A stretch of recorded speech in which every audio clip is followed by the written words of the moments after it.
Welcome to Item Breakdown, a series where I analyze every single item in Mario Maker 2, go over their properties, and find interesting ways to use them in our own levels. This video is all about the snake block. Remember the snake block? The snake block is a gizmo available in every game style, and is considered a solid object. Only 5 snake blocks can be placed per area, are 1 tile wide, and can be between 3 and 12 tiles long. It will remain stationary until a player stands on it, at which point it begins moving along a predetermined path.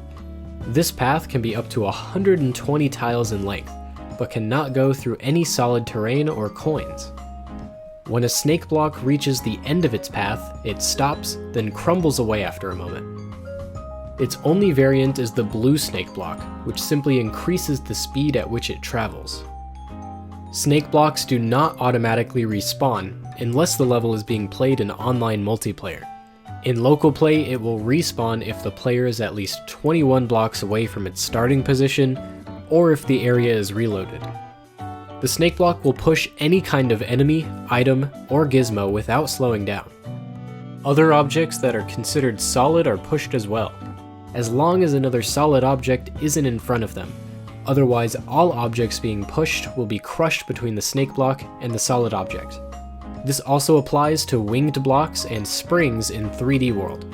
In the other 4 game styles, these objects don't have collision when in the snake block's path. The snake block is not slowed down by any kind of liquid, but it is affected by the night snow theme, which makes all surfaces slippery.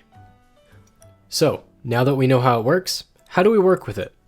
The snake block is pretty versatile, having uses in all sorts of scenarios. It does have its limitations though. The only way for it to start moving is by a player standing on it directly, and the fact that it can't travel through solid terrain is a big bummer. Although if we want it to go somewhere the player can't reach, it is able to travel through one-way walls.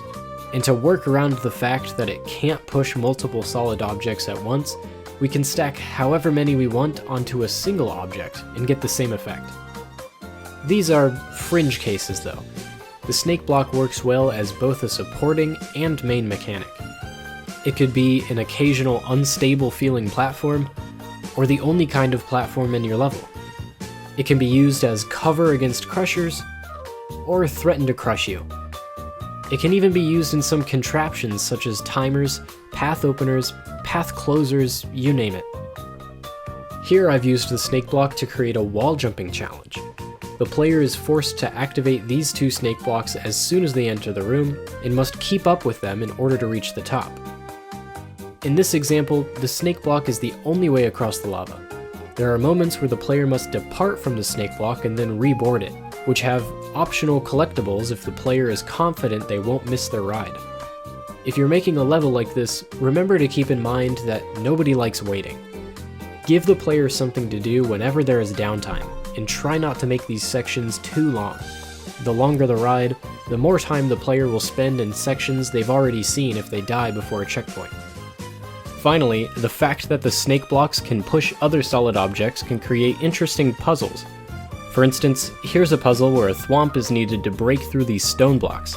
However, the player must first figure out how to activate the snake block in order to push the thwomp into position. As you can see, there's many different ways to utilize the slithering platform. If you're looking for more inspiration, check out these other item breakdowns, and you can pick which item I do next by becoming a patron or YouTube member. See you in the next one.